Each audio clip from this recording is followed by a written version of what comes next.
Vamos a empezar. Bueno, el tema de la charla mía es intentar mostrar en qué medida y en qué aspectos la figura de Ramon Llull es un pionero de formas de entender la vida, entender la filosofía, entender el mundo, que se desarrollaron posteriormente, ¿no?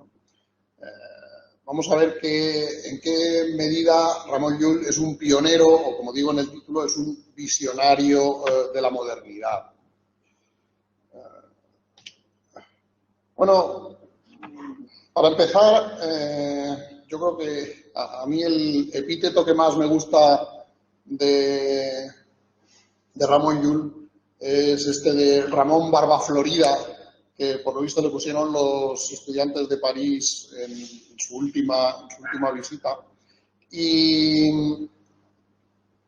yo creo que además podemos contar con que la descripción que aparece en el breviculum de Ramon Llull debe ser bastante adecuada en dos aspectos. Quizá la cara no sea muy adecuada. Quiero decir, quizá no se pareciera mucho, porque el pintor que lo pintó pues no lo conocería, se basaría en las descripciones de Thomas Le Messier, pero claro, describir una cara no es una cosa fácil, y además la tradición pictórica hasta esta época de la Edad Media pues no reflejaba los rostros de manera fotográfica, como empezarían a hacer a partir del Renacimiento, ¿no? En las finales quizá del siglo XIV, principios del siglo XV, ¿no? Entonces, posiblemente el rostro de Ramon Llull no se parece mucho, el verdadero rostro de Ramon Llull seguramente no se parecería mucho al que aparece aquí en el breviculum, ¿no? Pero seguramente la barba sí, porque la barba posiblemente pues Thomas Le Messier le diría al miniaturista cómo tenía que ser, y entonces cuando la pintó le dijo, pues sí, era una cosa así. Así que yo creo que posiblemente la barba del Ramon Llull maduro es quizá su rasgo físico más fiable que podemos tener de cómo era realmente, ¿no? Y entonces esta imagen pues yo creo que la podemos tomar como bastante verídica. En esto, desde luego, era también alguien especial, no era por la iconografía que tenemos en la Edad Media, no solía haber, por supuesto, no entre los filósofos, pero entre la mayor parte de los intelectuales o figuras de la época, no solía haber gente con una barba tan poblada, ¿no? O sea que ya incluso en el mismo aspecto, Ramon Llull era una persona que se salía de lo normal, ¿no?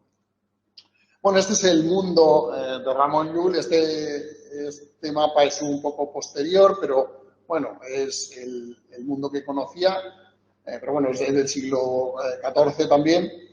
Aquí hay una imagen un poco más acentuada. Y como ha dicho el profesor Ortega, pues este mundo estaba mucho más hiperconectado de lo que nos parece ahora. Una cosa en la que Ramon Llull no fue para nada un pionero, un innovador, es en este aspecto de su vida, de estar continuamente yendo de un sitio a otro, ¿no? Esto lo hacía bastante gente de la época, y los intelectuales de la época pues eran tremendos viajeros. Iban de universidad en universidad, de monasterio en monasterio, y se recorrían Europa. No, es verdad que no iban, es muy raro que los filósofos cristianos fuesen a países musulmanes, y por supuesto los filósofos musulmanes tampoco iban a países europeos o cristianos. Ramon Llull es casi de los pocos que conecta los dos mundos, pero si trazamos el mapa de los viajes de Guillermo de Ockham, de Santo Tomás de Aquino, etcétera, pues quizá a lo mejor no tanto como Ramon Llull, pero sí que era gente que viajaba mucho. Tenemos que tener en cuenta además que el latín era como el inglés actualmente, o sea, todo el mundo educado era capaz de hablar en inglés, y entonces podían ir sin problemas de un sitio a otro y se entendían perfectamente porque el latín no era para ellos simplemente una lengua escrita, ¿no? Era una lengua que hablaban con fluidez. Y además, en esa época ya, hombre, ya en el siglo XIII, XIV, las lenguas romances se estaban diferenciando mucho, pero en realidad, hasta unos siglos antes, la gente no era muy consciente. Esto empezó a notarse más a partir de la época de Carlomagno, ¿no? Pero en la Alta Edad Media la gente no era muy consciente de hablar algo que no fuera latín, por lo menos en los países que habían pertenecido al Imperio Romano, ¿no? Y que seguían hablando lenguas romances. La gente lo que diferenciaba era el idioma hablado y el idioma escrito. Entonces, para ellos no decían que aprendían latín cuando iban al colegio. Lo que decían era que aprendían a leer y a escribir. Y lo que pasa es que la lengua escrita era el latín y la lengua hablada era, pues, el romance. Que podía ser el castellano, catalán, francés, italiano, o el que fuera, que entonces ni siquiera estaban todavía bien definidos estas lenguas. Y en realidad ellos pensaban que hablaban la misma lengua. Ya digo, estoy hablando de la Alta Edad Media, ¿no? En la época de Ramon Llull ya posiblemente esto era distinto. Pero en la Alta Edad Media ellos pensaban que hablaban en latín. Lo que pasa es que pensaban que el latín se escribía de manera muy diferente a como se hablaba. Pero ellos, si les preguntaban qué lengua estaban hablando, pues decían latín o, como también decían, romance. Pues romance era la lengua romana, ¿verdad? La lengua de los romanos.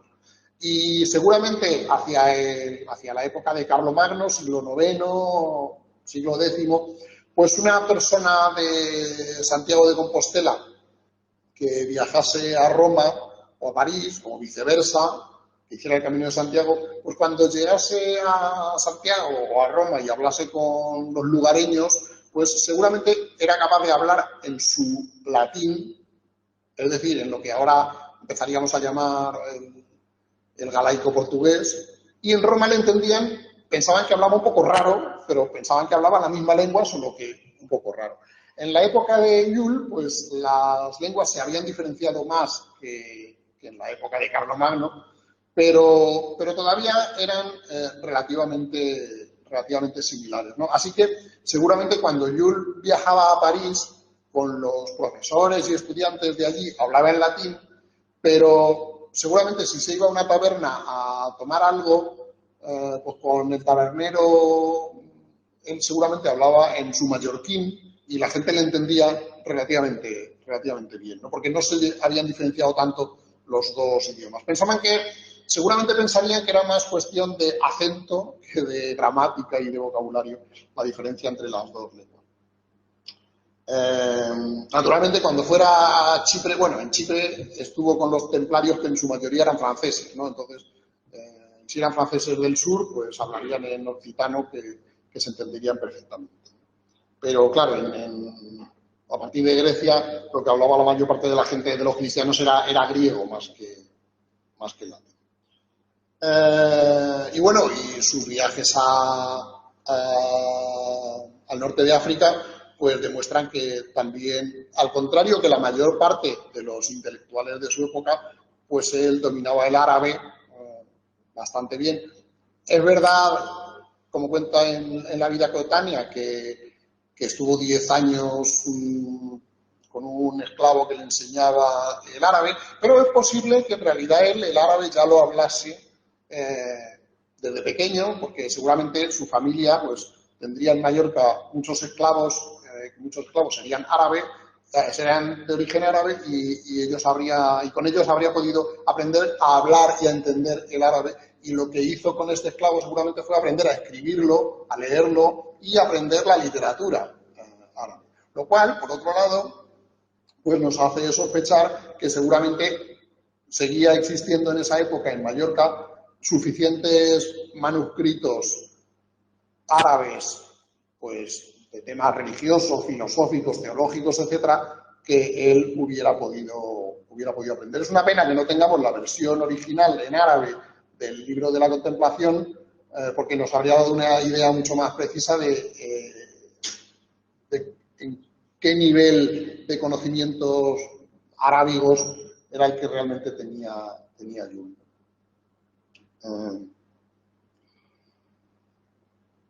Bueno, he visto otro mapa, un mapa que había puesto primero de los viajes, ponía que había viajado a Viena y ponían Viena de Austria, pero no, claro, Viena es la del Congreso de Viena, el Concilio, perdón, de Viena, en el que participó. En fin, pero desde el punto de vista intelectual, la figura de Jules fundamentalmente es lo que hoy llamaríamos un outsider, es decir, una persona que está totalmente fuera del mundo académico.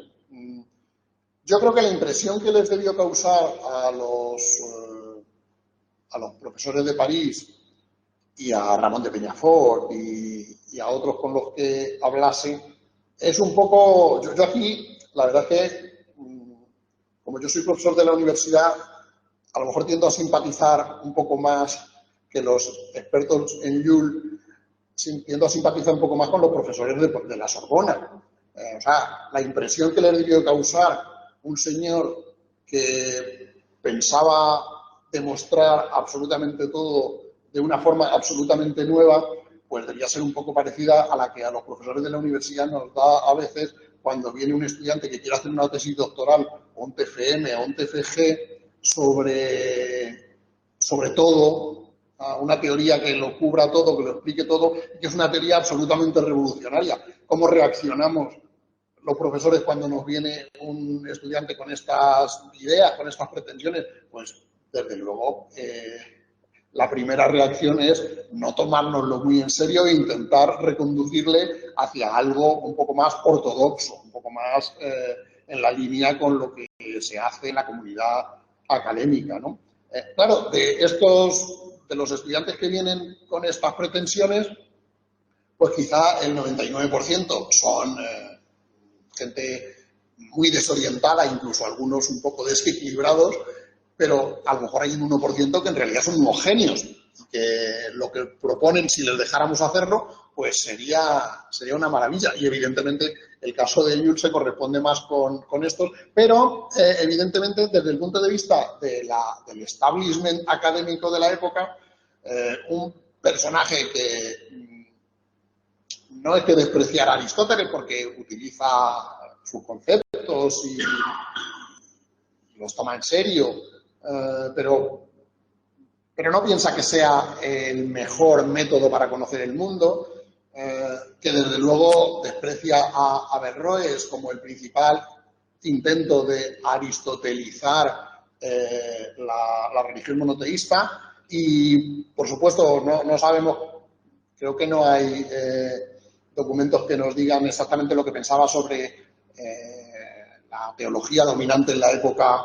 Hablaban mal de los dominicos, ¿no? Pero no consta que yo sepa que hablase de Tomás de Aquino en particular. Cuando él llega a París, hace poco que Tomás de Aquino ha muerto, si no recuerdo mal, todavía Tomás de Aquino no era la figura cumbre del pensamiento escolástico en que se llegó a convertir. De hecho, porque todavía hay algunos rasgos de averroísmo, o eso le parecía a algunos de los inquisidores de la época, por el hecho de que Santo Tomás se basa fundamentalmente en Aristóteles,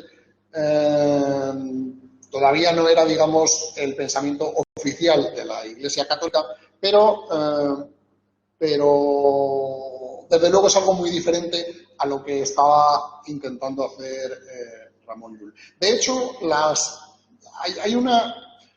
hay un paralelismo muy fuerte entre las dos figuras, Tomás de Aquino y Ramón Llull, porque los dos intentan exactamente lo mismo. Los dos intentan demostrar que la religión católica es la verdadera, como comentábamos antes, es la correcta.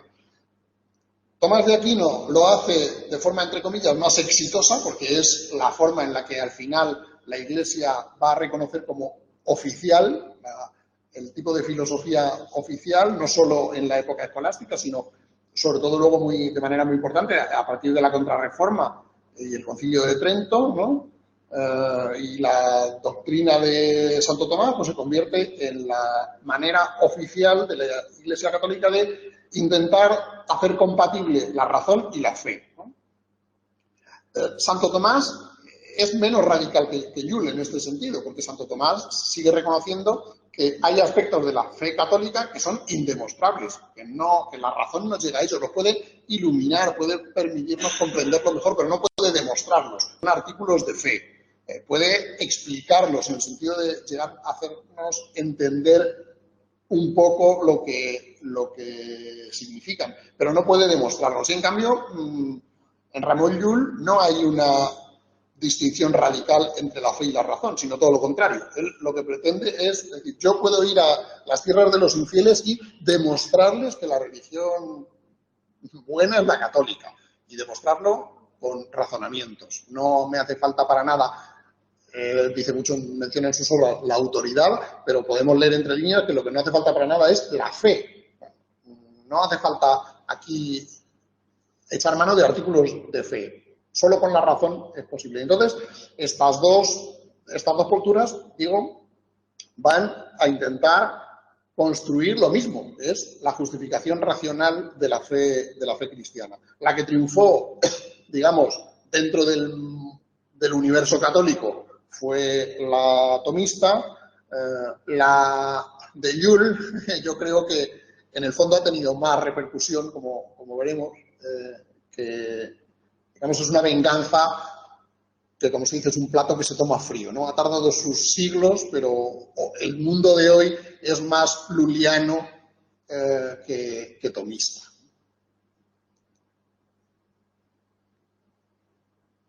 Aunque, por supuesto, no todo el pensamiento de Llull es compatible con la cosmovisión actual, faltaría más. No deja de ser un hombre de la Edad Media. Decimos que Ramon Llull es un outsider. Estas son las figuras, digamos, el tipo de corrientes con las que él se encuentra y a las que se intenta oponer. El pensamiento de su época, de lo que estaban haciendo sus contemporáneos, pues aquí tenemos a Duns Scoto y a Guillermo de Ockham, que son estrictos contemporáneos suyos, vivieron a la vez, un poquito más jóvenes, yo creo que un poco más joven Ockham y un poco mayor Duns Scoto, pero se solaparon sus vidas. Bueno, la vida de Llull es tan larga que se solapó con la de mucha gente, pero en fin, estos son autores también de finales del siglo XIII, principios del siglo XIV, ¿no?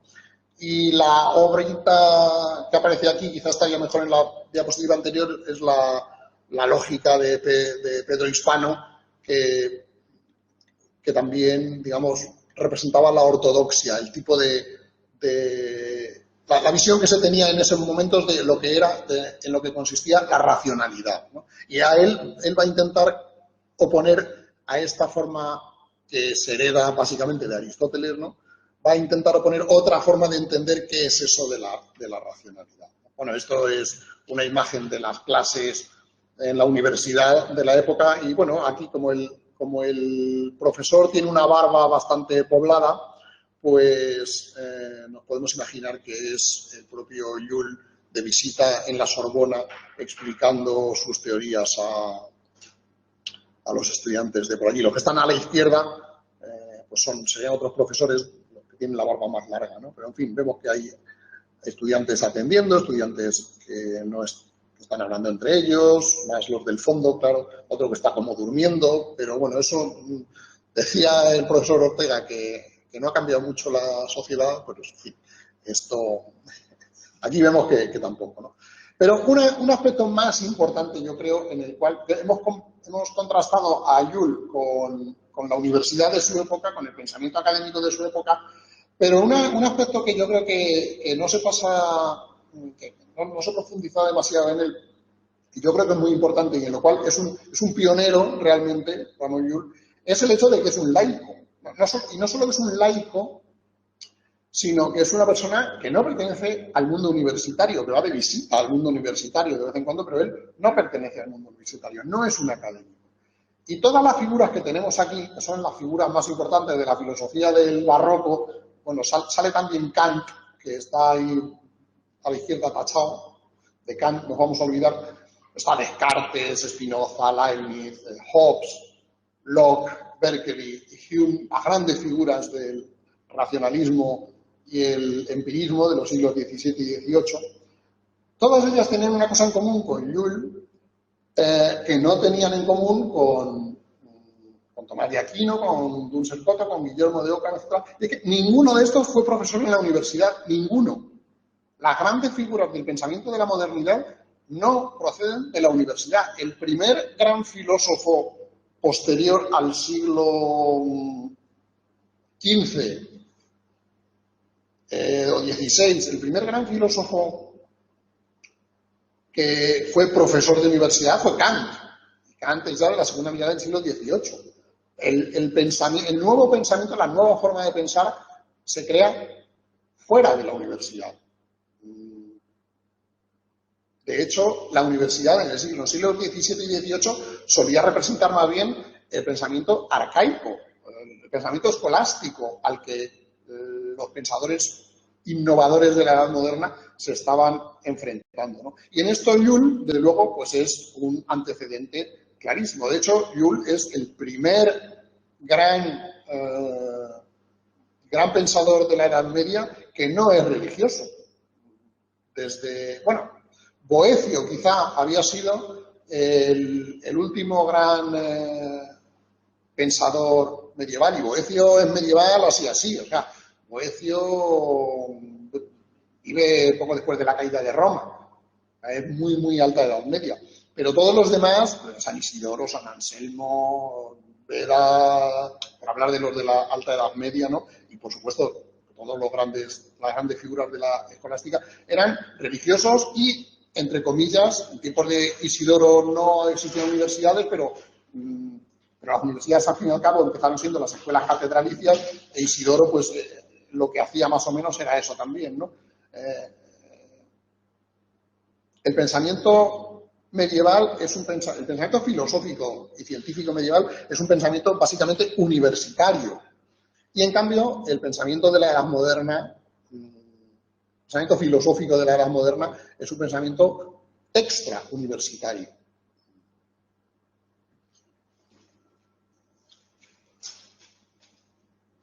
Y, de hecho, después de Joule, también cuesta trabajo llegar a encontrar grandes pensadores que no fueran o clérigos o profesores universitarios. Se me ocurre Maquiavelo, por ejemplo. A partir del Renacimiento ya es más frecuente.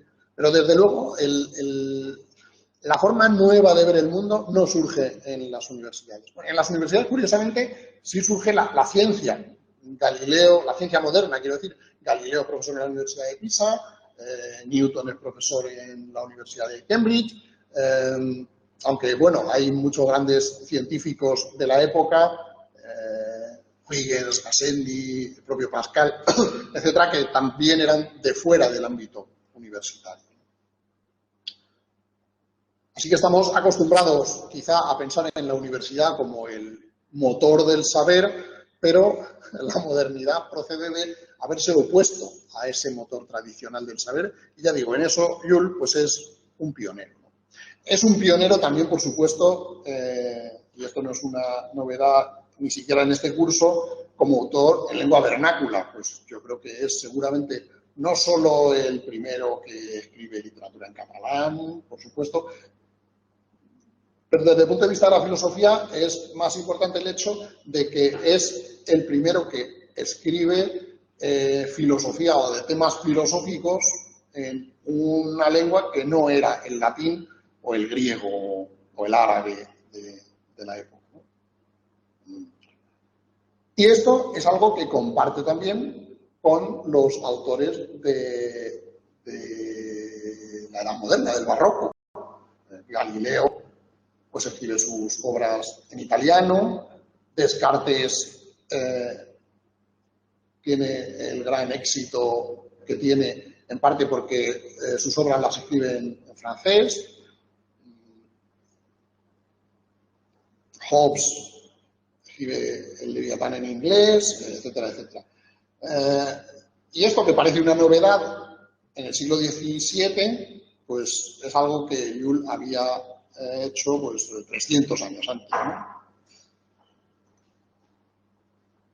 Naturalmente también es una figura heterodoxa, que esto va de suyo con lo de ser un outsider, ¿no?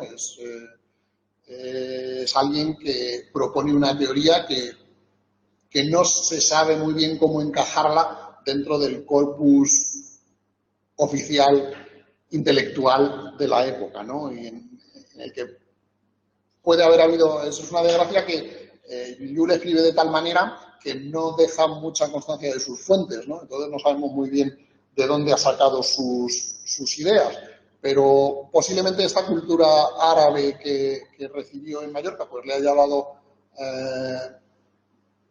bastante una base, no tanto en la visión del mundo como en los detalles del mundo que utiliza luego en sus obras y que no cita quizá, no porque sepa la fuente y la quiera, por así decir, ir contra ella, porque dice, bueno, pues yo no voy a darle el reconocimiento que merecen a los filósofos clásicos en los que me baso, sino que posiblemente porque gran parte de estas ideas quizá procedieran de sus lecturas de obras de la tradición islámica y esto a lo mejor, pues de cara a ser presentado hacia la sociedad europea, pues prefería no mencionar estas fuentes, o simplemente porque él tampoco daba mucha importancia de dónde venían las ideas, ¿no? Bueno, aquí tenemos también un manuscrito astrológico de la época, a lo que me referiré un poquito más adelante. Bueno, aquí vemos en su texto, que es una de las primeras obras, si no posiblemente la primera, conocida de Llull, la lógica de Al-Ghazali. Al-Ghazali es un filósofo musulmán del siglo X, XI, si no me equivoco, y él expone algo que no tiene en realidad mucho que ver con la lógica de Al-Ghazali, sino que es una visión que él desarrolla de los problemas lógicos y lo hace en verso en catalán. Ya digo, es un ejemplo de qué forma rompe con todo esto. Aunque el verso, desde luego, si lo leemos, pues suena muy medieval. Suena a las cantigas, a los versos de los trovadores, etcétera, con otra temática, etcétera. Suena muy medieval, pero es toda una revolución porque es uno de los primeros intentos de transmitir todo esto escapándose del corset del latín, ¿no?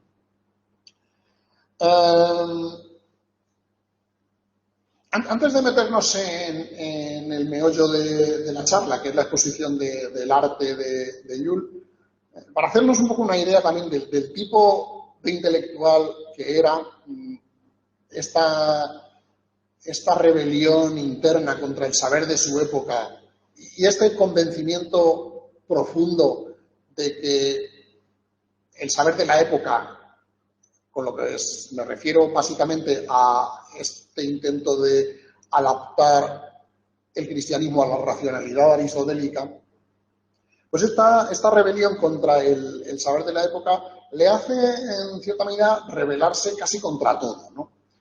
Y Llull, quizás esto es una maldición de los genios, ¿no? El genio tiene una certeza extraordinariamente firme en que tiene razón.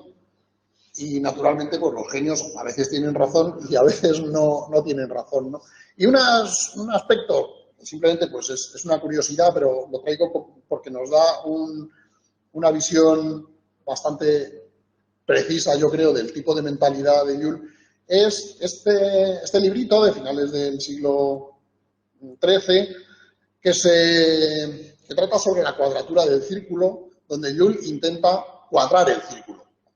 La cuadratura del círculo es uno de los grandes problemas de la matemática clásica, de la matemática de los griegos, que consistía en el siguiente problema: trazar únicamente utilizando regla y compás, trazar un círculo y un cuadrado cuya superficie sea igual. ¿Cómo trazar un cuadrado que tenga la misma superficie que un círculo?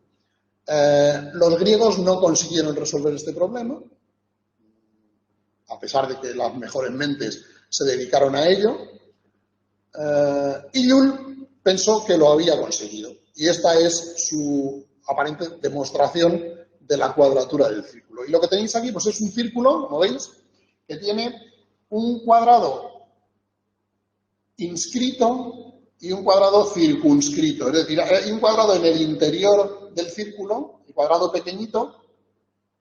No sé si se ve el puntero, pues aquí, perdón. Aquí, estos son los vértices del cuadrado pequeñito. Este es el cuadrado que está inscrito en el círculo. Y luego el cuadrado en el que el círculo está circunscrito es este, el cuadrado grande, que el círculo toca, es tangente en el centro de cada lado, ¿no? Evidentemente, el círculo pequeño tiene una superficie menor que la de...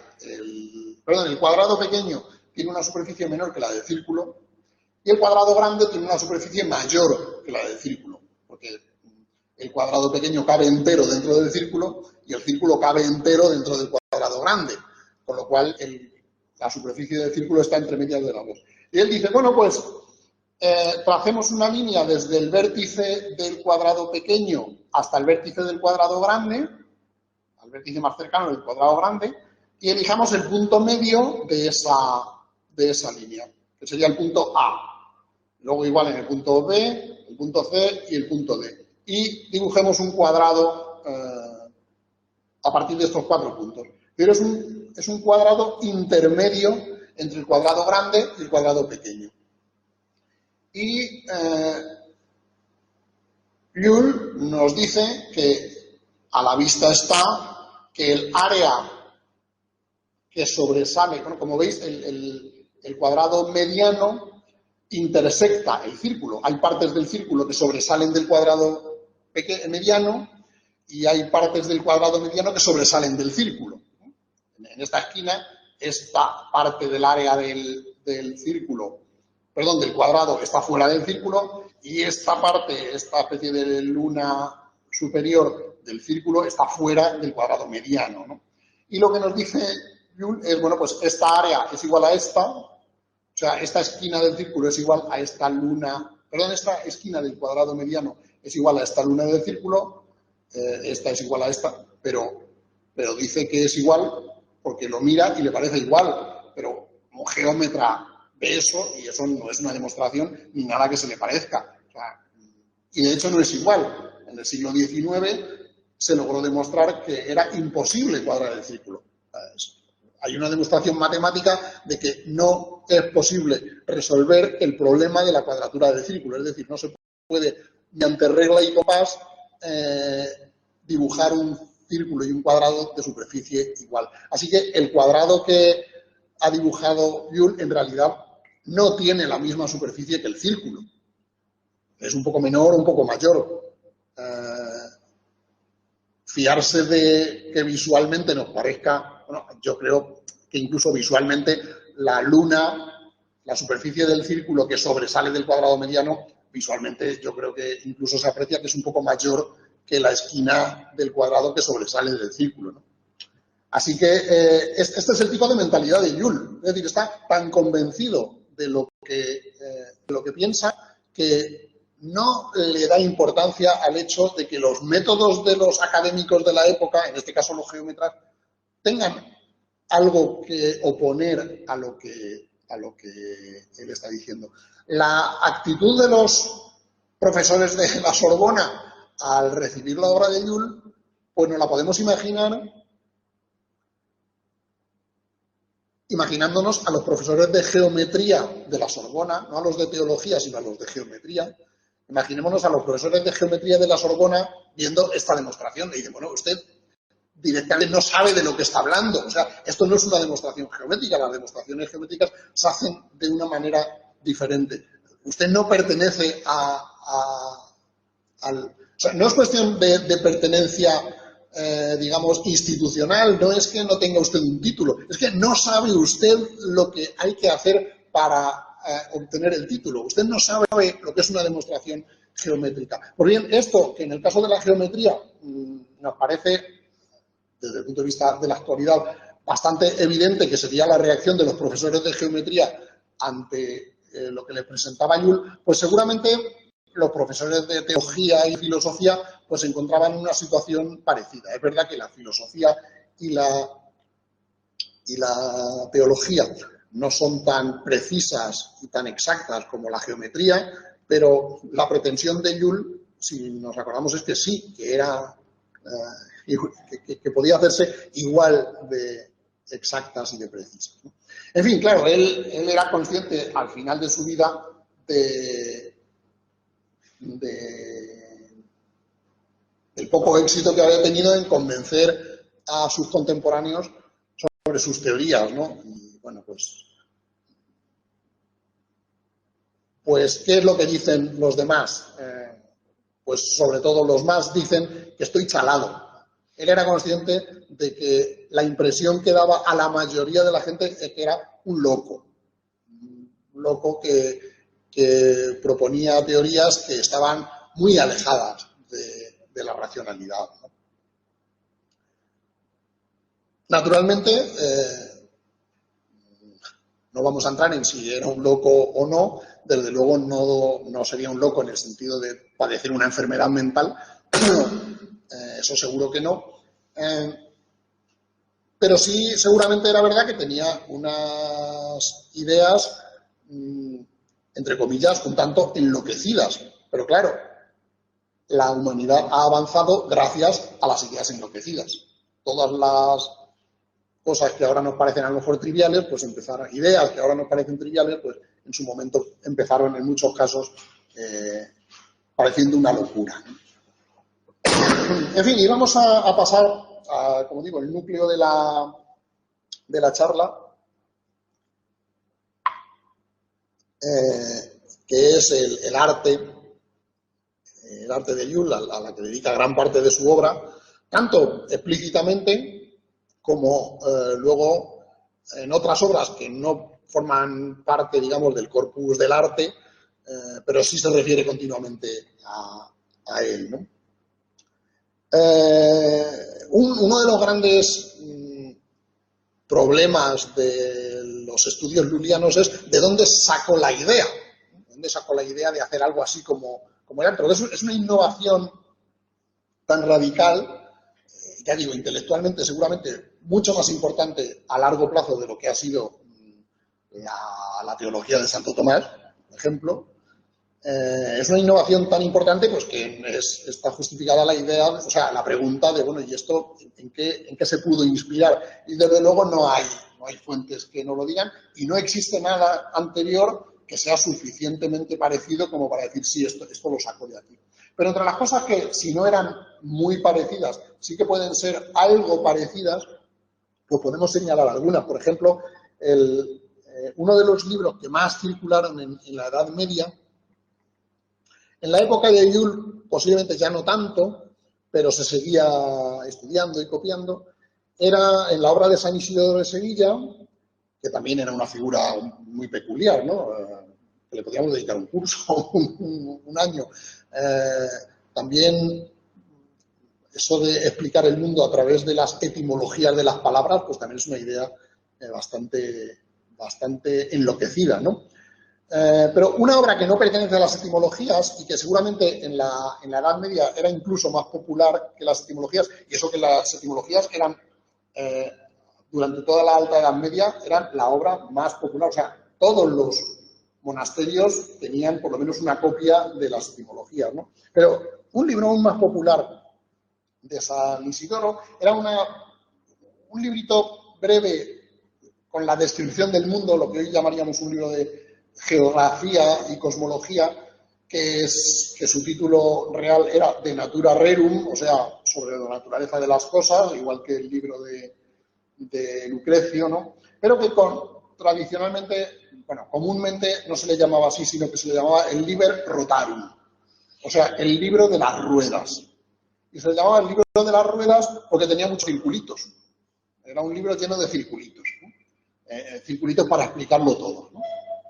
Y entonces, bueno, pues aquí tenemos algunos. Obviamente había algunos círculos de cosas que eran circulares, ¿no? Pues como el cosmos, que se entendía como un círculo, el año, el dibujo de la izquierda es un año, o sea, están los meses, cada mes con el número de días que tiene, etc.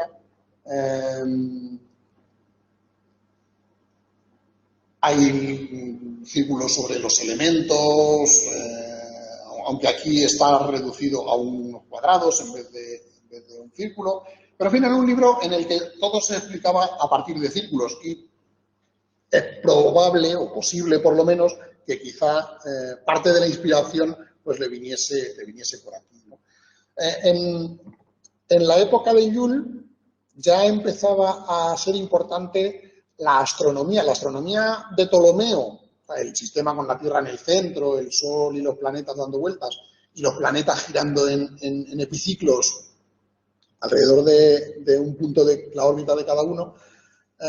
Esto había estado realmente bastante olvidado en Europa. De hecho, Isidoro no cita para nada a Ptolomeo.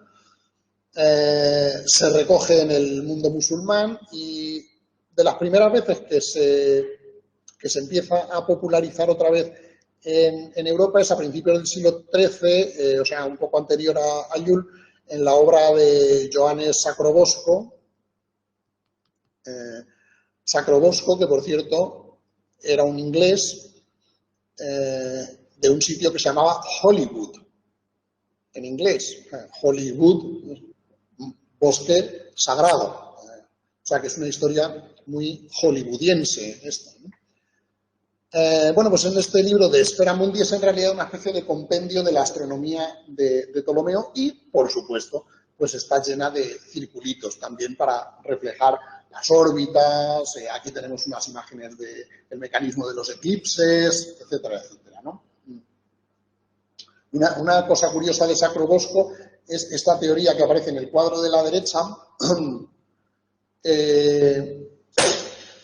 Aquí lo que veis es la Tierra, ¿no? O sea, está el universo gira alrededor de la Tierra está en el centro, y defendiendo la teoría de los cuatro elementos, que era la que se aceptaba desde la época de Platón y Aristóteles, la Tierra a su vez está formada por cuatro elementos, ¿no? Son tierra, agua, aire y fuego. Y estos cuatro elementos están constituidos en círculos concéntricos. La Tierra en el centro, el agua alrededor de la Tierra, el aire alrededor del agua y el fuego por encima del aire, ya cerca del Sol y los astros, ¿no? Pero esta teoría tenía un problema, y es que si la Tierra está dentro, si la esfera de la Tierra, o sea, el sólido, las piedras, está rodeada de agua, ¿cómo es que hay tierra firme? ¿Cómo es que el planeta Tierra no es una masa de agua con el fondo de piedra adentro? ¿Por qué sobresale algo de tierra fuera del agua? Y la teoría de Sacrobosco, que fue muy influyente, es que en realidad la esfera de la Tierra no está en el centro mismo, sino que está un poco desplazada, de tal forma que la esfera de la Tierra sobresale un poquito de la del agua. Y eso quiere decir que las tierras emergidas, o sea, Europa, Asia, África, son por así decir, la punta de la esfera de roca, de la esfera de tierra. Y el resto del globo es agua. ¿Qué quería decir esto? Esto nos aleja un poco del tema, pero yo creo que es muy interesante. ¿Qué quería decir esto? Que según esta teoría, no podían existir tierras emergidas más allá del mundo conocido, de Europa, Asia y África. Porque, fijaros, si Europa, Asia y África están donde está la A de este círculo, que es por donde sobresale un poquito por encima del agua la esfera de la Tierra, en el resto de la esfera de agua, pues no hay tierra por ningún lado. Con lo cual, si imaginémonos que aquí está la península ibérica, Mallorca, Portugal, etcétera. Aquí está Japón, al otro extremo de Asia, ¿no? Pues si navegamos desde Lisboa hacia Japón, pues tendríamos que tardar muchísimo tiempo, porque por aquí no podía haber ningún continente entre medias. Fijaos, cuando Cristóbal Colón dice que va a viajar hasta las Indias, o sea, hasta Japón y China, navegando hacia el oeste, la gente no pensaba en la época que eso era una tontería. O sea, pensaban que era una tontería, la mayor parte de la gente. Pero no pensaban que era una tontería porque creyeran que la Tierra era plana o algo así, y entonces no se podía ir navegando hacia el oeste, hacia Asia, ¿no? Pensaban que era una tontería porque creían que había demasiado mar, había demasiada extensión de mar hasta llegar. O sea, sí que pensaban que se podría, pero fijaros, si la distancia entre Europa y Japón es esto, pues imaginaros la distancia que representaría esto. Pensaban que no había naves que pudieran llevar carga suficiente para años y años de navegación que harían falta. Por eso estos pensaban que no solo es que no se pudiera llegar a Asia por el oeste, sino que no podía haber ningún continente entre medias, porque si había el océano tenía que ser demasiado profundo. En fin, esto es para que os hagáis un poco la idea de la cosmovisión medieval, en la cual los círculos eran muy importantes. Y bueno, volvemos a otros círculos, pues aquí tenemos un ejemplo de un círculo astrológico que habíamos puesto antes también, pues también existían este tipo de círculos en los cuales también se podía haber inspirado Joule. Y esto es un manuscrito con un comentario árabe a los elementos de Euclides, pues donde veis que también aparecen círculos con líneas que van de un punto a otro, etcétera, etcétera. O sea, en este tipo de trabajos, aunque quizás sin entenderlos profundamente, pero quizá podía haberse inspirado Joule. Pero aquí, bueno, si os fijáis en esto, bueno, ahora lo vamos a ver en otro. Joule cuenta en su vida coetánea que había escrito el libro de la contemplación, vio que no tenía mucho éxito, que no era el mejor libro del mundo, que era su idea, lo que quería escribir para convencer a la gente de la verdad del cristianismo. Y que cuando estaba en la cueva de Randa se le apareció un ángel y le inspiró el método que luego llamamos el arte luliano, ¿no? Pero en realidad, en el propio libro de la contemplación pasa algo fascinante, que es en el capítulo 328, ya muy cerca del final, tiene 366 capítulos, empieza a referirse a cosas con letras. Y aparece todo un abecedario, ¿no? Que además va cambiando pocos en los capítulos.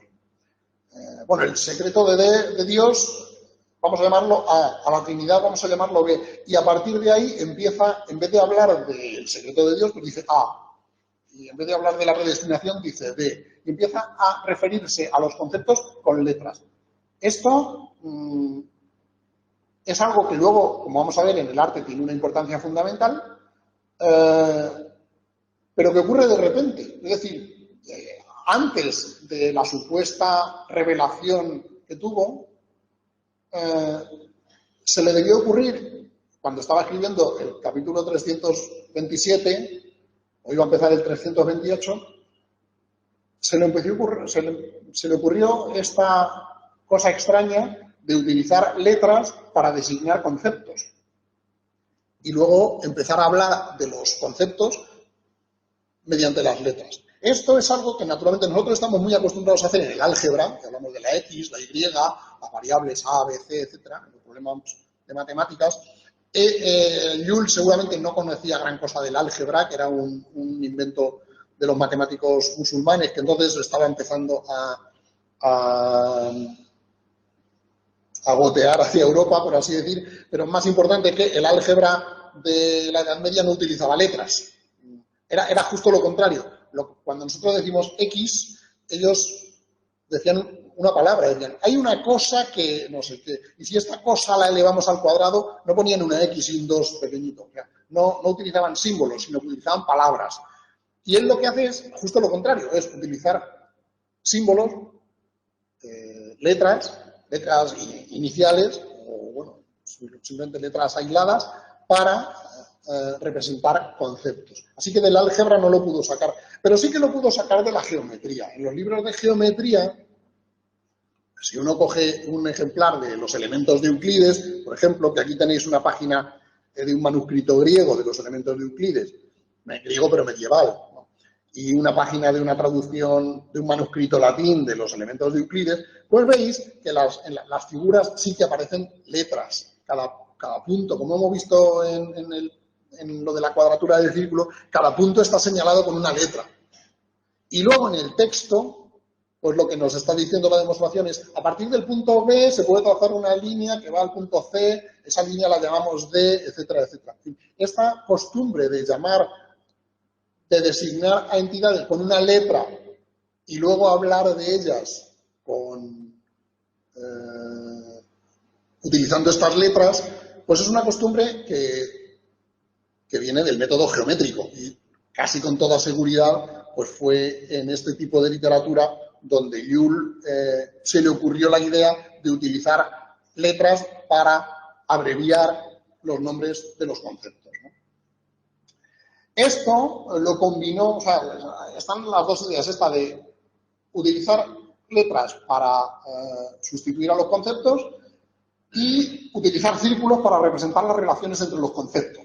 Pues la fusión de estas dos ideas es lo que le llevó o lo que desarrolló en lo que llamamos el arte, ¿no? En todas sus versiones, ¿no? En esta que es una de las primeras versiones que desarrolló en 1274, casi, aunque ya tenía aquí 40 y tantos años, pues podemos decir que es una obra de juventud, porque es cuando empezó a dedicarse a la filosofía, ¿no?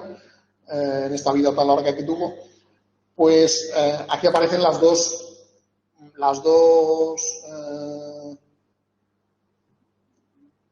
estas dos herramientas intelectuales representadas, ¿no? Los conceptos sustituidos por letras y círculos y líneas utilizados para combinar los conceptos. Y lo más importante, de hecho, es esto, la combinación. O sea, las líneas lo que nos muestran es la forma de combinar un concepto con otro. Es decir, cada una de las líneas lo que nos dice es una proposición en la que el concepto B lo relacionamos con el concepto E, por ejemplo. Pues la bondad es poderosa o el poder es bondadoso, ¿no? Cada una de las líneas posibles representaría una de las posibles proposiciones que podemos formar relacionando todos y cada uno de estos conceptos, ¿no? Y esta, de hecho, es la idea fundamental de Joule. Lo que, digamos, en lo que más ha influido posteriormente es en esta idea, en la idea de que los conceptos se pueden combinar con total libertad, que podemos separar los conceptos unos de otros y relacionarlos como los matemáticos relacionan los puntos mediante líneas. Y a partir de ahí llevar a cabo nuestros razonamientos, ¿no? No es que Joule descubriera la lógica moderna. De hecho, lo que está haciendo, vamos a ver ahora, es bastante difícil de clasificar, de entender como una lógica, más bien una metafísica. Pero esta idea de que los conceptos se pueden aislar y se pueden combinar libremente y podemos conceptualizar, podemos visualizar en nuestra mente todas las combinaciones posibles de los conceptos y trabajar con estas combinaciones, digamos, de modo abstracto, es lo que es una innovación absoluta que llegó a ser, como digo, en el pensamiento moderno mucho más influyente que la teología de Santo Tomás, ¿no? Esta es la segunda figura. La primera figura es la figura teológica, por así decir, ¿no? Es donde se reúnen los conceptos que describen la esencia de Dios, ¿no? La segunda figura es la figura lógica, donde aparecen tres tríos de conceptos que son relaciones lógicas, mayor, menor o igual, diferencia, concordancia, contrariedad, etcétera, etcétera, ¿no? Y la tercera figura es la figura que podemos llamar psicológica, que son las actitudes mentales del ser humano hacia las cosas. Él piensa que tenemos cuatro facultades mentales esenciales, pues memoria, inteligencia, voluntad y acción, si no me equivoco. Digamos, la acción es el resultado de la operación de las otras tres, ¿no? Y estas cuatro facultades mentales también se pueden combinar de todas las maneras posibles. Y la unión de las... Bueno, esto, digamos, sería la figura cosmológica o metafísica, ética. Digamos, aquí ya se reúnen los conceptos mundanos, por así decir. Y Joule piensa que combinando estos cuatro juegos de conceptos, 4 o 5, bueno, tenemos aquí, ayer salía esta tabla parecida, ¿no? Combinando estos 4 juegos de conceptos podemos formar todas las combinaciones posibles de ideas y examinarlas para ver cuáles nos dan lugar a razonamientos correctos y cuáles a razonamientos incorrectos. Y hay estas dos últimas, estos círculos pequeñitos que aparecen aquí, son unos círculos sui generis porque en realidad no están formados por una multiplicidad de elementos combinados, sino que tienen solo 2 elementos, que son la verdad o la falsedad, ¿no? Es lo que en lógica llamamos ahora, si habéis estudiado lógica y habéis hecho tablas de verdad, pues está el 1 y el 0, el verdadero o falso, ¿no? Que son las 2 variables que él no utiliza desde luego al modo de las tablas de verdad, no son simplemente como utiliza como una forma de establecer, de decir, de afirmar la verdad o la falsedad de cada demostración. Luego añade las combinaciones de los 4 elementos, etcétera, etcétera. Pero, bueno, y luego, por supuesto, es lo más famoso quizá del arte juliano, es la figura en la cual se combinan los 3 o 4 círculos y el círculo de los elementos, y la hace algo que debió fascinar en su época, desde luego, y que posiblemente esto yo creo que quizá fue su principal herramienta de propaganda, de publicidad. O sea, cuando los posibles lectores vieron la figura móvil, o sea, el hecho de que un libro tú lo abrieras y tuviese una cosa que pudieras mover, que pudieras jugar con ella, pues desde luego era una cosa absolutamente innovadora y fascinante, ¿no? Esta es la figura lógica que en realidad es una cosa muy simple, ¿no? Si os fijáis en esta figura, en la primera, las combinaciones de conceptos están representadas por líneas. Cada línea nos dice, combinamos un concepto con otro. Y las combinaciones posibles son todas esas líneas, ¿no? Esto se puede hacer en las otras figuras, pero lo que hace aquí es decir, os podéis olvidar de las figuras, perdón, os podéis olvidar de las líneas. Colocando unos círculos encima de otros y girándolos, podemos sencillamente trazar una línea vertical y ver qué letras han coincidido ahí. Entonces, si trazamos una línea que va desde la parte de arriba hasta el centro, pues nos dice, este concepto está relacionado con este, con este, con este, con este, con este, y esto, esta concatenación de relaciones entre conceptos, es un argumento que nos lleva desde unas premisas a una conclusión y nos permite hacer una demostración. Es decir, este círculo es una especie de máquina para diseñar todos los argumentos posibles. Todos los argumentos posibles sobre los temas que están resumidos en el borde de los círculos donde aparecen las letras con los correspondientes conceptos, ¿no? Una cosa importante que se me ha olvidado mencionar aquí, a esta tabla la llama Joule tabla de las dignidades. Las dignidades son, por ejemplo, aquí la bondad, la magnitud, la duración, la potencia o el poder, la sabiduría, etcétera, etcétera. La palabra que utiliza es muy curiosa. Dignidad, perdón, estoy dándole al revés. Dignidad Es la traducción al latín, aproximadamente, de la palabra griega axioma. Axioma literalmente significa lo más valioso. Los axiomas de la geometría pues, son las proposiciones más valiosas, de las que depende todo lo demás. Es de la misma raíz que viene la palabra axiología. Axiología es la ciencia de los valores. Axios significa valor, axioma es lo que tiene más valor. Entonces, cuando habla de dignidades, en realidad está aquí recogiendo otra idea del método geométrico, que es el método axiomático. ¿Qué hace Euclides con el método axiomático? Lo que dice es, voy a dar una lista de proposiciones que son tan evidentes que no hace falta demostrarlas y por eso son las más valiosas dentro de mi sistema y las voy a llamar axiomas.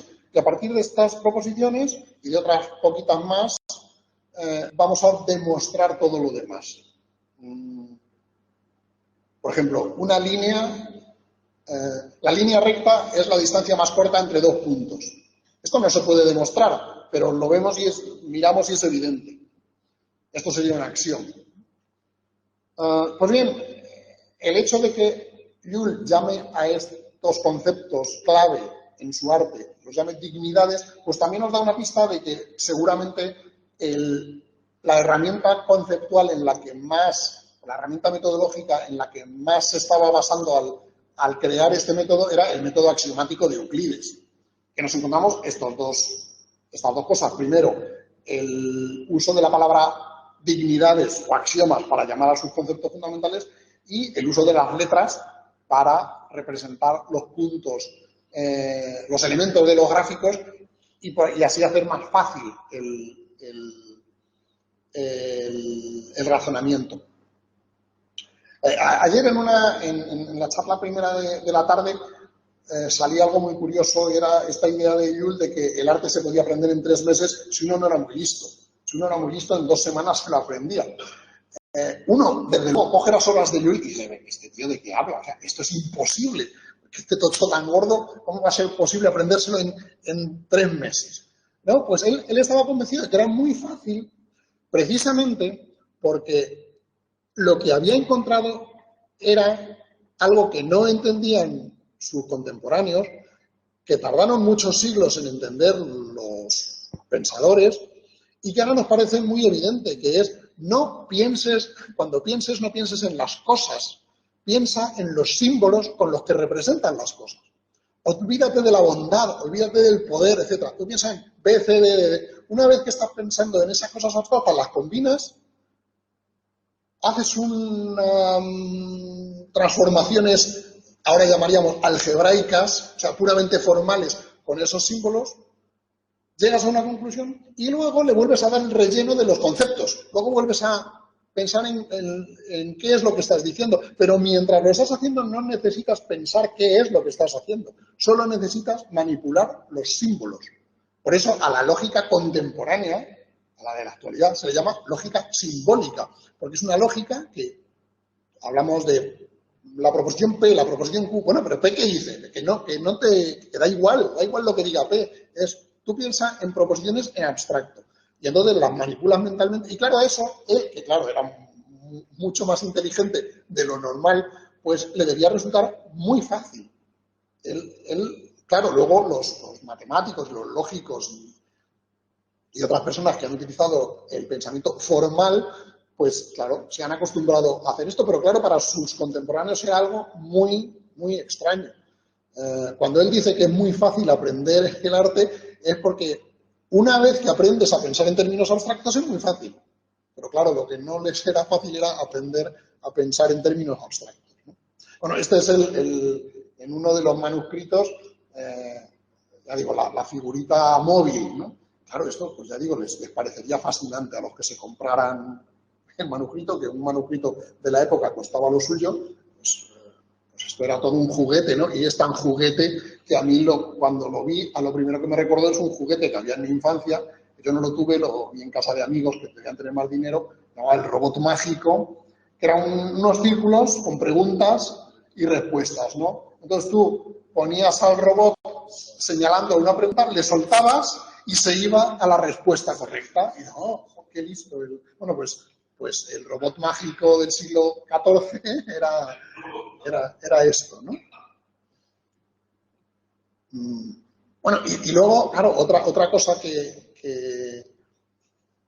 les debía parecer enloquecida a los profesores y estudiantes de la época es que, claro, todas estas combinaciones que en el círculo están todas dadas ahí, pero si vas poniéndolas una por una, pues te sale una tabla enorme. Claro, esta es una tabla en la que solo aparecen unas cuantas axiomas, pero cuando combinas todos los círculos te salen miles y miles de combinaciones, ¿no? Pues esta visión de tener todas las combinaciones posibles, lo que ahora llamamos la combinatoria, pues es algo que naturalmente es una innovación absoluta de Ramon Llull, ¿no?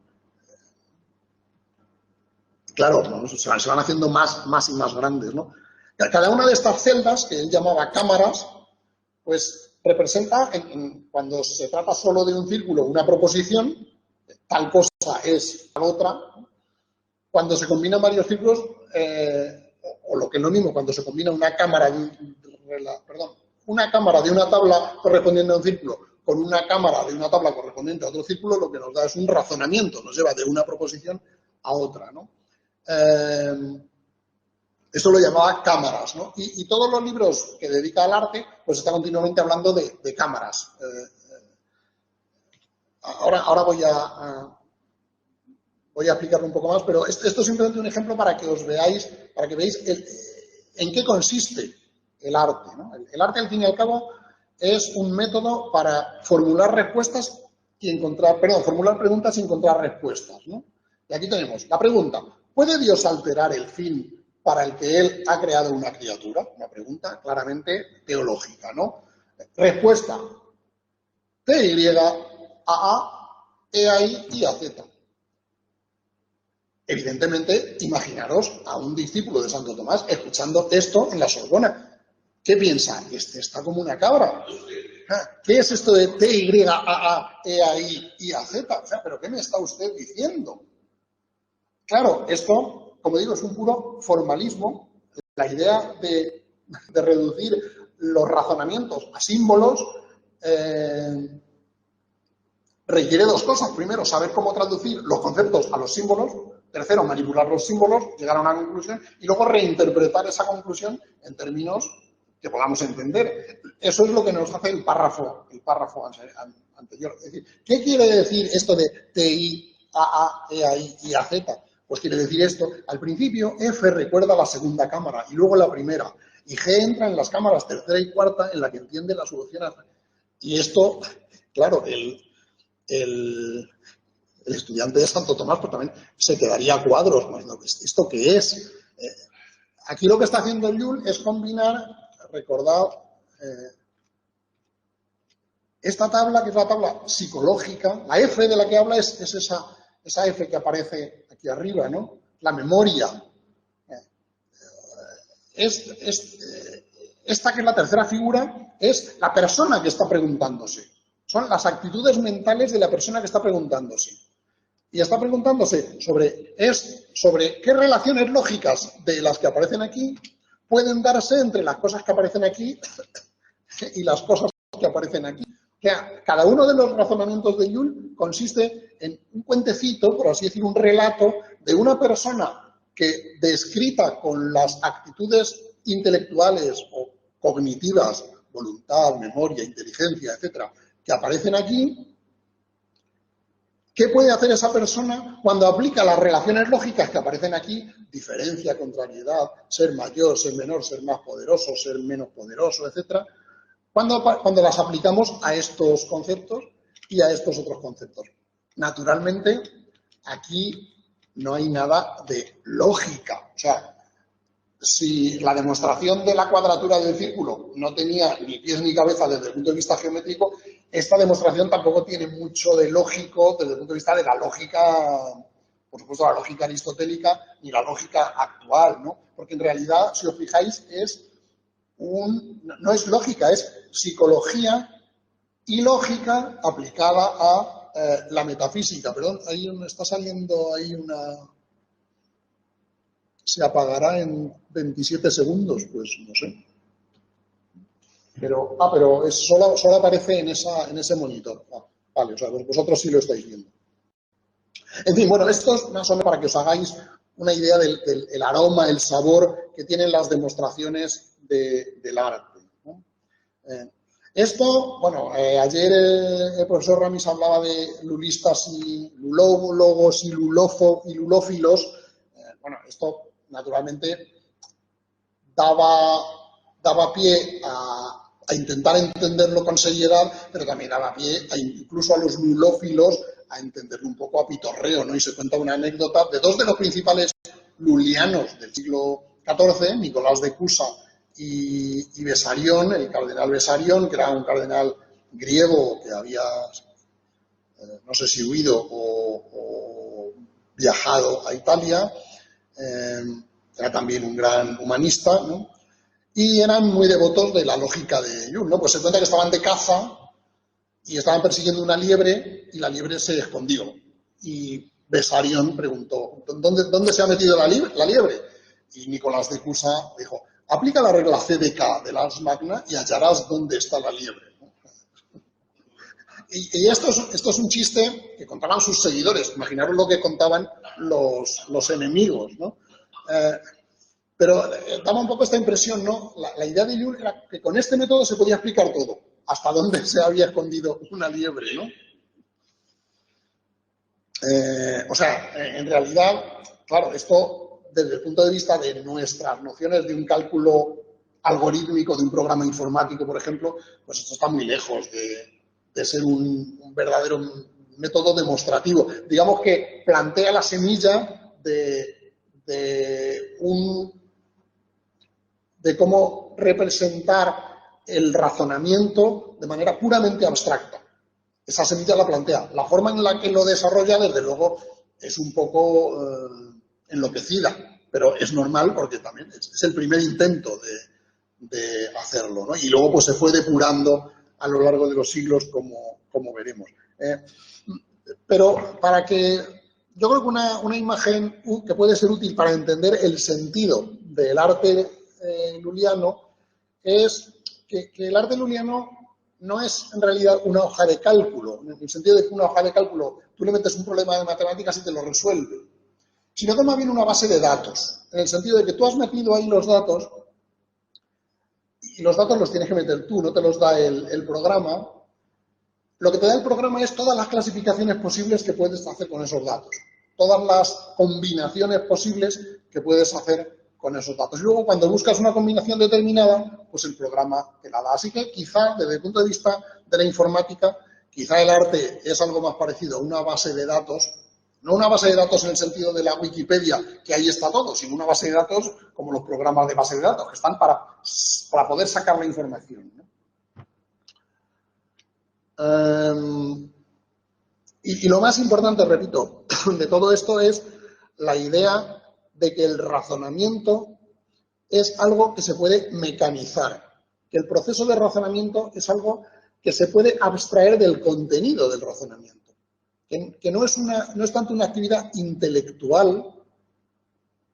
Las actividades intelectuales, digamos, forman parte del contenido del razonamiento, pero la forma del razonamiento se puede mecanizar, se puede convertir en un proceso puramente mecánico, que es lo que actualmente llamamos un algoritmo. Un algoritmo es un procedimiento de resolver un problema en el que tú no tienes que pensar. Tú tienes que pensar para inventarte el algoritmo, pero una vez que está inventado, tú ya no tienes que pensar. Tú aplicas las reglas, pim, pam, una tras otra, y te da la solución. Como dijo uno de los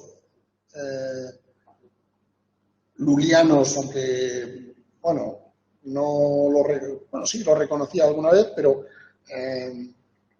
se dice que el primero que formula la idea de que razonar es calcular es Thomas Hobbes. Pero bueno, seguramente pues la inspiración que tuvo era el arte de Joule, ¿no? Pero claro, Joule intenta dos cosas y no las separa. Por un lado, la lógica, en el sentido de la mecanización del razonamiento, y por otro lado, la utilización de este método para ofrecer una teoría que explique toda la realidad, una cosmología, una cosmovisión, una técnica que nos pueda responder todas las preguntas, hasta dónde se ha escondido la liebre, ¿no? Naturalmente, la influencia de Joule ha sido más exitosa respecto a lo primero que respecto a lo segundo, obviamente, ¿no? Sabemos que no puede existir una teoría que sea puramente algorítmica y que nos responda a todas las preguntas. Eso lo sabemos actualmente. La lógica es una herramienta, pero le tenemos que meter contenido para que nos salga algún contenido en las respuestas. Bueno, como digo, la influencia de esta visión, pues, aparecen muchos autores, desde luego. Tres importantes del siglo XVII pues son Athanasius Kircher, el jesuita, ¿no? Thomas Hobbes, que es el que afirma esto de que pensar es calcular, y luego Leibniz, que es el que se pone a ello, el que se pone a decir, bueno, vamos a... Si decimos que razonar es algo que se puede reducir a un mecanismo, vamos a construir la máquina que lo haga. Y él pues construyó la primera máquina que era capaz, no de demostrarlo todo, pero por lo menos podía sumar, restar, multiplicar y dividir. La de abajo era la máquina que había desarrollado unas décadas antes Pascal, que solo podía sumar y restar. La de Leibniz puede sumar, puede también dividir y multiplicar. También a base de ruedecitas. Esto es una cosa muy luliana, por supuesto. Pero evidentemente este tipo de máquinas no te pueden decir, por ejemplo, cuánto mide la Tierra. Tú no puedes preguntarle eso a la máquina, puedes preguntarle cuánto es 27 por 14, pero no le puedes decir cuánto mide la Tierra. Para eso necesitas tú meterle datos. Tú dices, si la Tierra mide de radio esto, y sabemos la fórmula de la circunferencia, cuánto mide la circunferencia de la Tierra. Entonces sí, pero necesitas meterle datos.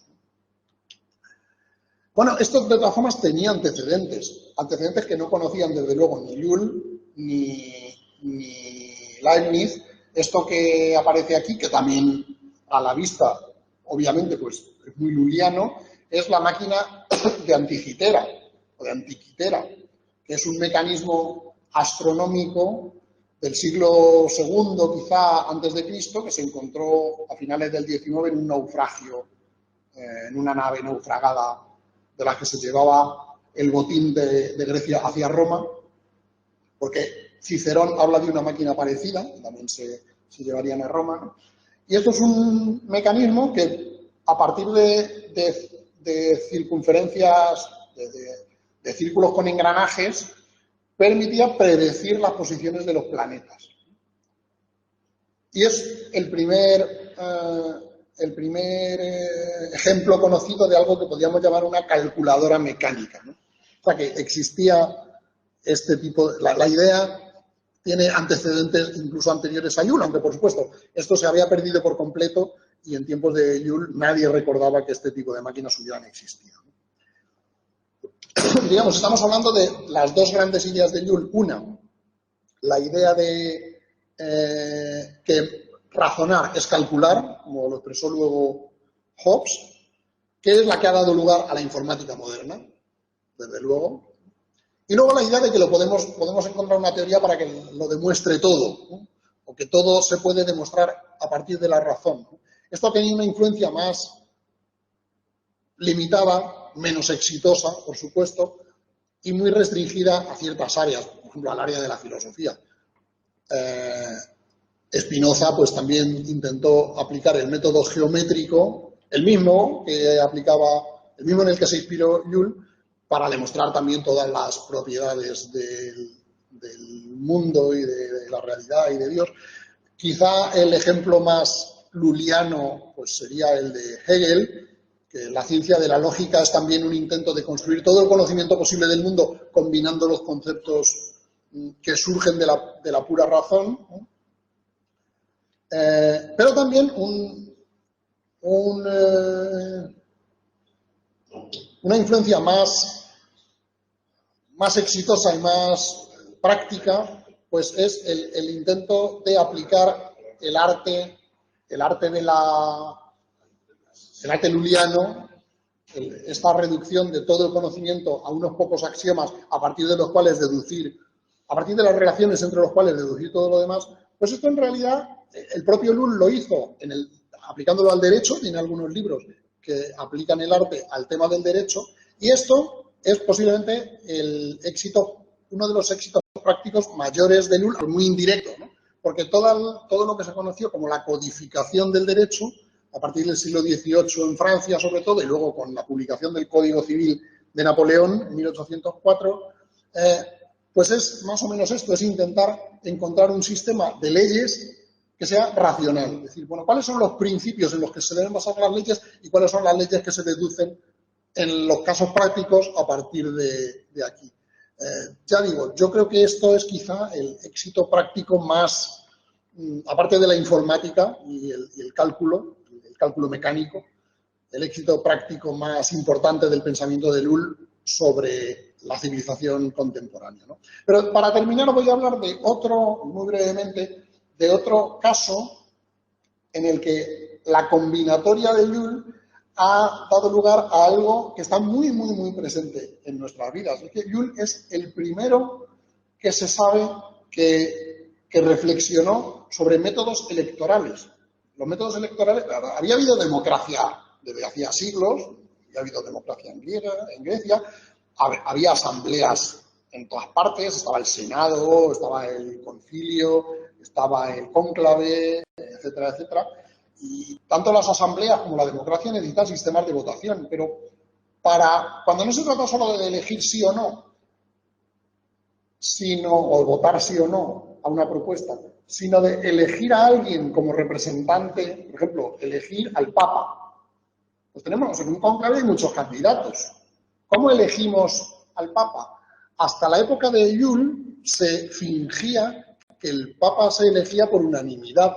Es decir, se decía que lo que habían hecho los cardenales dentro del cónclave era ponerse de acuerdo y todos habían estado de acuerdo en que el Papa era fulanito. Pero esto no era así, obviamente. Unos querían a unos y otros querían a otros. Había varios candidatos y había una discusión y una lucha, a veces con víctimas, para elegir a unos o para elegir a otros, ¿no? Y desde luego con muchos sobornos entre medias, ¿no? Pero desde un siglo así, antes de Lull, se había aceptado que, bueno, que no era unanimidad lo que se requería, sino que bastaba con que una gran parte de los cardenales estuviesen de acuerdo en elegir un candidato, pero no se había formulado un procedimiento claro sobre cómo hacer la elección cuando había no solo dos, sino varios candidatos. Y Lull, pues aplica, bueno, esto que hemos visto de las combinaciones de todos los posibles, ¿no? Aquí, fijaros, aquí están las mismas letras que hemos visto en la primera figura, B, C, D, pues todas las combinaciones posibles de estas letras, ¿no? Pues imaginaros que cada una de estas letras representa un cardenal en el cónclave. Y lo que dice Lull es, vamos a hacer lo siguiente, vamos a coger todas las parejas posibles de cardenales. Pues el cardenal Pepini y el cardenal Torretti. Pues entre estos, votad. Y todos votáis, ¿cuál preferís? ¿Pepini o Torretti? Y uno gana. Uno de los dos gana. Y le marcamos una victoria a Pepini, por ejemplo. Y esto lo hacemos con todos. Con todos. O sea, para todas las parejas posibles, hacemos que los cardenales voten por esas parejas. ¿Y quién gana? El que tiene más victorias. No sé si esto os sonará, pero esto, bueno, esta es la... Él no lo cuenta en Blanquerna y lo cuenta para elegir la abadesa de un convento, no para elegir al Papa, pero bueno, es exactamente igual, ¿no? Pues esto es esto. Esto es la liga de fútbol, que tenemos los equipos en las filas y en las columnas. ¿Qué nos dice cada casilla? Esta. Pues esta es, esta es el Alavés contra el Atlético de Madrid. ¿Quién gana? 1-0. Ha ganado el Alavés. Pues le damos un punto al Alavés. Aquí hay, fijaros que comparada esta tabla con esta, aquí solo hay partido de ida. Aquí, y por eso es un triángulo. Esto es un rectángulo porque hay partido de ida y partido de vuelta. Pero es igual, ¿no? Pues si nos quedamos solo de la diagonal para arriba, pues tenemos exactamente la misma tabla. ¿Y quién gana? Pues el que tiene más puntos, el que tiene más victorias. Bueno, nosotros damos 3 puntos en el fútbol al que gana, uno si hay empate. En el caso del método de Joule no podría haber empate, pero bueno, eso pasa en el baloncesto, ¿no? Pues esto, después de lo de la codificación del derecho, esto es lo que más presente está en la vida contemporánea de los inventos de Joule. Porque esto lo vemos todos los días. Todos los días que vemos los resultados de la liga y la clasificación, lo que estamos viendo es algo que se inventó Joule, ¿no? Y luego, pues el que tiene más puntos, normalmente, pues es el Real Madrid, ¿no? Esto luego, la verdad es que se olvidó. Esto permaneció completamente desconocido. Estaba ahí en Blanquerna, en un capítulo de Blanquerna y en algún otro escrito de Joule, que como no trataba sobre Dios y la virtud y eso, pues a la mayoría de los lectores lulianos no les resultó muy interesante y nadie volvió a hablar de ello. Y en el siglo XVIII, en vísperas de la Revolución Francesa, el marqués de Condorcet se volvió a inventar el mismo método. No se sabe si sabiendo algo de Joule o no, pero el caso es que se inventó el mismo método. Y Borda, otro matemático francés de la época de la Revolución, pues inventó otro método y hubo una cierta polémica entre los dos autores sobre cuál método funcionaba mejor. Bueno, el método de Borda consistía en lo siguiente: en vez de preguntar por cada pareja de candidatos y a ver quién gana una votación hecha entre esos dos candidatos y luego sumar todos los resultados, el método de Borda consiste en decir, cada votante lo que nos va a hacer es ponernos en orden sus preferencias. ¿Quién prefiere en primer lugar? ¿Quién prefiere en segundo? Entonces, al primero le damos, vamos a poner que son 10 candidatos. Al primero le damos 10 puntos. Al que ha puesto en segundo lugar, 9 puntos. Al que ha puesto en tercer lugar, 8 puntos. Y así sucesivamente, ¿no? Y luego sumamos los puntos de todos los votantes y el que tenga más puntos gana. Son dos métodos muy distintos, ¿no? Este señor, José Isidoro Morales, un matemático español de la misma época napoleónica, y completamente olvidado por desgracia, pues señaló un grave defecto en el método de Borda, que no tiene el método de Condorcet, que es el método de Joule. El método de Borda tiene un defecto y es que es muy fácil de manipular, en el sentido siguiente: si tú no quieres que gane alguien, dale muy pocos puntos. Aunque a ti te parezca el segundo mejor, ponle el último. Porque si le pones el segundo mejor, eso le va a dar muchos puntos. Y si los demás le dan muchos puntos. Así que si tú no quieres que gane alguien, tú no reveles tus auténticas preferencias. Al ganador sí, pero a los demás tú ponlos al contrario. A los que pienses que son mejores, ponlos los peores. Esto se lo dijo Morales a Borda, y Borda, muy digno, dijo: mi método está pensado para que lo apliquen personas honradas. Ya. Y fijaros, el método de Joule y de Condorcet funciona en el fútbol, en los deportes, bueno, en las competiciones deportivas, en la liga. ¿Dónde funciona el método de Borda? Pues funciona aquí en Eurovisión. El método de Borda es el método de Eurovisión. Al que más te ha gustado le das, bueno, en Eurovisión son 12 puntos. Al segundo, 10, al tercero, y así, ¿no? ¿Y qué pasa? Claro, pues esto es lo que en mis tiempos se llamaba el teorema de Uribarri. Uribarri, que era el presentador de Eurovisión durante mucho tiempo, pues decía: nunca ganamos porque United Kingdom, el Reino Unido, nunca nos vota. Aunque saben, aunque nuestra canción le gusta, pero no nos dan muchos puntos para que no tengamos muchos puntos. No son honrados, no son honestos, como decía Borda, ¿no? Con lo cual, en realidad, el método de Condorcet y Llull es mucho mejor, ¿no? En fin, pues ya digo, este es quizá el mayor éxito filosófico que ha tenido Llull, en el sentido de que es el concepto que más popular se ha vuelto y que más ha influido en nuestra vida después de, por supuesto, la mecanización de la razón. Muchas gracias.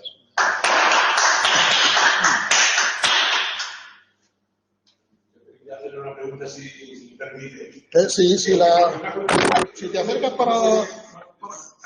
para que lo oiga. Bueno, yo le felicito primero porque me parece que ha sido la mejor conferencia que hemos escuchado aquí en todo el curso. Gracias. Para mí al menos. La primera también fue muy interesante también para mí, pero esta ha sido muy completa. Le quería hacer una pregunta que no es tan relacionada con esto, pero también está relacionada. Que en el libro de Blaquerna parece ser que se mueven, que se podía institucionalizar desde ahí lo que ha sido el movimiento beguinario. Le pido, ¿puede ser así? Pues yo me temo que sobre eso me pilla completamente...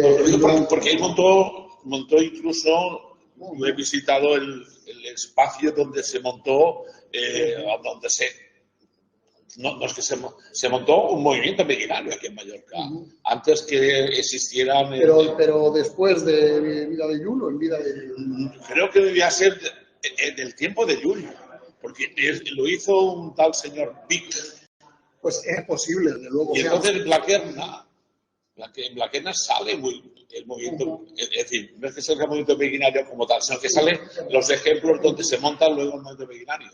Sí, es posible, es esta manía, entre comillas, que tiene Llull de no citar fuentes, pues es muy difícil saber exactamente, no solo en qué se ha basado él, sino qué cosas que ha hecho él han tenido... Yo creo que el movimiento beguinario aquí, cuando en el tiempo de Llull, fue primero que ha podido existir todavía en Bélgica y en los Países Bajos y tal, porque era incipiente aquí, lo que luego aquí no tuvo mucha vida, vivió unos ciertos años. Pero el libro de Blaquerna sí que lo contempla perfectamente cuando se separan y uno va... Porque usted se ha referido cuando van a elegir la superiora de la congregación de mujeres. Eso. Sí, exactamente. Bueno, era esto. Pero... Pues ya digo, no le podría decir. Y bueno, y la pregunta que me hacen por aquí, pues me temo que tampoco se puede saber. Dice, supongo que hasta que no podamos establecer la fuente de formación de Llull, será imposible saber si siguió algún modelo para crear arte. Claro, ese es el problema. Pero es que, por desgracia, yo creo que no es posible que sepamos eso. O sea, esa será una pregunta que siempre nos quedará porque, por desgracia, yo creo que, a no ser que se descubriera un manuscrito nuevo, y eso es muy improbable, ¿no? Siempre nos quedará París, pero... Claro. El problema que tienen los que estudian historia tan antigua es que casi todas las fuentes ya se conocen. Claro. Y si nos vamos más a la antigüedad todavía más. O sea, es muy difícil, es prácticamente imposible que se vaya a descubrir una nueva obra de Julio César, donde nos cuente cosas que querríamos saber y que seguro que las contó, pero que no. Pues sobre esta época, pues también, pues es muy difícil. Hombre, puede ocurrir que haya algún manuscrito por ahí todavía perdido que cuando se descubra nos diga estas cosas, pero tenemos que hacernos la idea de que seguramente no. Muy bien. Bueno, pues nada, muchas gracias. Ha sido un placer. Un placer mío. Ha sido un lujo asiático estar aquí. Bueno, usted tiene que pagar más. Es que el primer día cuando aparecí...